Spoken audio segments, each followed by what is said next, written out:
तुम छात्रों को रोकना चाहते हो, ये ठीक वैसे है कि कोई कहे कि मैं हवा को बंद करना चाहता हूँ। इनके पाप का घड़ा भर गया है, फूटना तय है, मोदी जी का जाना तय है। जब नाश मनुष्य पे छाता है तो मुंह से कॉकरोच जैसा शब्द निकलता है। लोग इंसाफ मांगने के लिए अपनी जान भी गंवाते हैं, शहादत भी देते हैं। आज वही स्थिति हो गई है इस देश की। तब आया ऊंट पहाड़ के नीचे। अब बयान आता है मोदी जी का, आज 26 दिन से कहाँ गायब थे आप?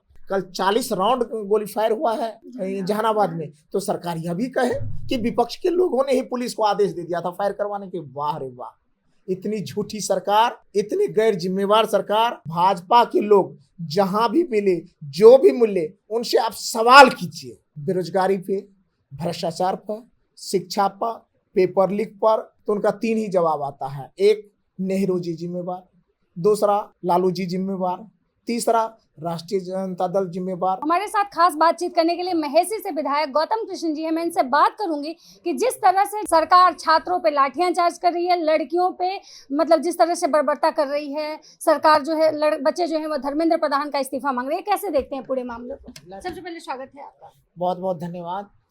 और मैं तो यही कहूँगा, जब पाप का घड़ा भर जाता है और जब नाश मनुष्य पे छाता है, ये 2 कहावत चरितार्थ हो रहा है बीजेपी के लिए। जब नाश मनुष्य पे छाता है तो मुंह से कॉकरोच जैसा शब्द निकलता है। बेरोजगार अपने मेहनत से दिन रात योग बना करके सरकार से नौकरी मांगना क्या अन्याय है, क्या जुल्म है।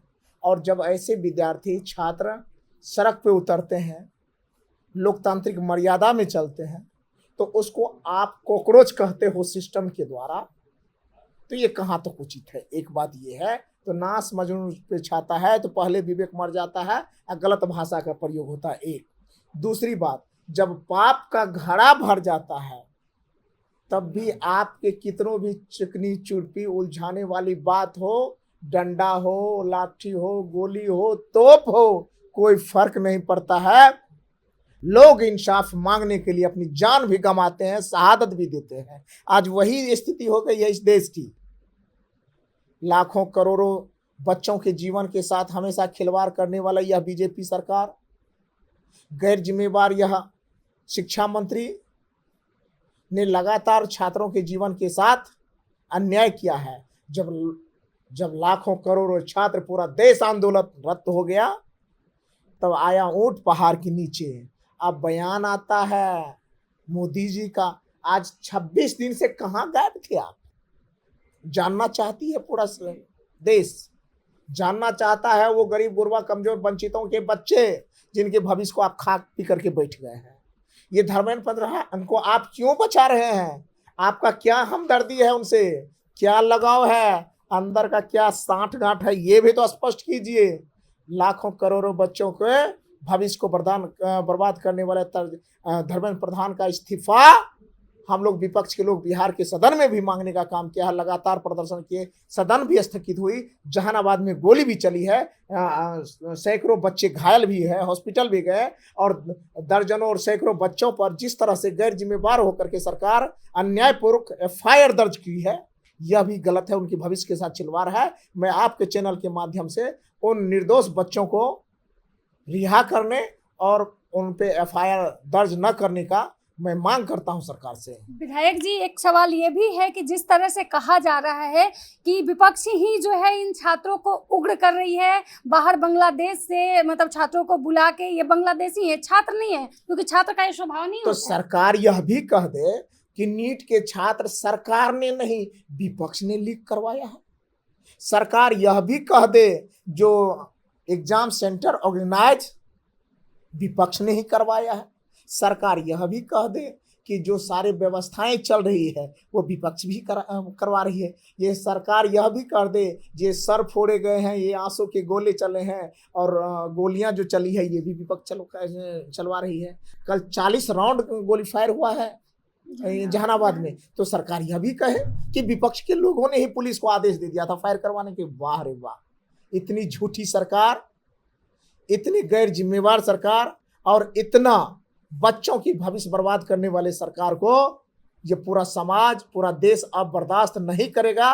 इनके पाप का घड़ा भर गया है, फूटना तय है, मोदी जी का जाना तय है। और लोकतंत्र की मर्यादा का जो तार तार उल्लंघन करे तो हमेशा से भारत लोकतंत्र की जननी और मजबूती के साथ संरक्षण करने वाला देश के रूप में जाना गया है। तो निश्चित रूप से अपने लोकतंत्र को बचाएगा, गैर जिम्मेवार और तानाशाह को खार फेंकेगा। लास्ट सवाल रहेगा कि हर विपक्ष के नेता राहुल गांधी गए, घेराव किए वहां पे, लेकिन आपके जो नेता हैं तेजस्वी यादव, उनका एक पोस्ट नहीं आता है बहुत। अच्छा एक बात बताइए, पोस्ट की बात मत कीजिए, आप पोस्ट जाकर के देख लीजिए सोशल मीडिया पे। हमारे नेता ने आंदोलनरत छात्रों के साथ हमदर्दी जताई है, उनके अधिकार की मांगों के साथ अपनी सहमति और समर्थन भी जताया है। पूरी पार्टी रात दिन उनके समर्थन में, हम लोग सड़क से लेकर के सदन तक, आज भी सदन स्थगित हुआ है। आप देख सकते हैं हमारे नेता, चूंकि पहले से उनका कार्यक्रम तय था, उनको जानकारी भी नहीं थी, उससे पहले वो गए हुए थे, तो इसलिए ये नहीं कहें। लेकिन मैं इतना कहूँगा कि राष्ट्रीय जनता दल और महागठबंधन परिवार वैचारिक पार्टी है और विचारधारा पे काम करती है। तो हमारे नेता नहीं है, लेकिन हर व्यक्ति अपने आप को तेजस्वी यादव समझ करके सड़क से लेकर के सदन तक छात्र हितों की लड़ाई लड़ने का काम किया है। आप देख सकते हैं, ये एविडेंस किसी को से छुपी हुई नहीं है। इसीलिए आपके नेता लोग को गुंडा बताया जा रहा है विधानसभा में कि गुंडा है लोग। तो वही बात है, चोर बोले जोर से। ये जो लोग पेपर लीक करवा रहा है, जो अपराध कर रहा है, जो भ्रष्टाचारियों से साठगांठ किए हुए हैं, जिनके उनसे तालमेल मिले हुए हैं, उनके बारे में वो अपने आप को नहीं कह रहा है, एक्सपोज कर रहा है, वो कह रहे हैं ये सारे विपक्ष के लोग कर रहे हैं। तो इसलिए तो मैं तो कहता हूं कि आप यह भी सत्ता के लोग कहिए कि पेपर लीक हमने नहीं करवाया, पेपर लीक भी यही कर रहे। तो जब आरोपी लगाना है तो सारी बात। रात में मैंने भी सोशल मीडिया पे एक पोस्ट डाला था कि भाजपा के लोग जहां भी मिले, जो भी मिले, उनसे आप सवाल कीजिए, बेरोजगारी पे, भ्रष्टाचार पर, शिक्षा पर, पेपर लीक पर, किसी भी मुद्दे पर सवाल पूछिएगा तो उनका 3 ही जवाब आता है। एक, नेहरू जी जिम्मेवार, दूसरा लालू जी जिम्मेवार, तीसरा राष्ट्रीय जनता दल जिम्मेवार।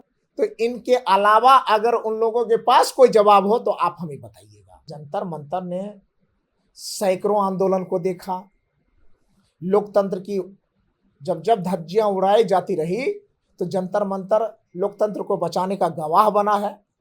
बड़े बड़े आंदोलन देखे, बड़े बड़े तानाशाह को देखे, बड़े बड़े हिटलर और मोदी को भी देखा है। तो जब उसका नहीं चला तो इसका कुछ चलेगा। तुम छात्रों को रोकना चाहते हो, ये ठीक वैसे है कि कोई कहे कि मैं हवा को बंद करना चाहता हूँ। ये ठीक उसी प्रकार है जब कोई कहे कि मैं पानी को बंद करना चाहता हूँ। अरे हवा और पानी को बंद नहीं कर सकते हो और युवाओं को रोक नहीं सकते हो। जहां से मिलेगा रास्ता बना करके निकल जाएगा। अपना रास्ता खुद से बनाना जानता है युवा, ये रुकेगा नहीं। ये देश का भविष्य भी बनाना जानता है और अपने भविष्य का रक्षा भी करना चाहता है। इसलिए तानाशाही पर उतरी हुई है सरकार को मुंहतोड़ जवाब मिला है और मुंहतोड़ जवाब मिलेगा। लोकतंत्र का जब करारा जवाब मिलेगा, तमाचा मिलेगा, तो इसको बचाने वाला कोई नहीं मिलेगा।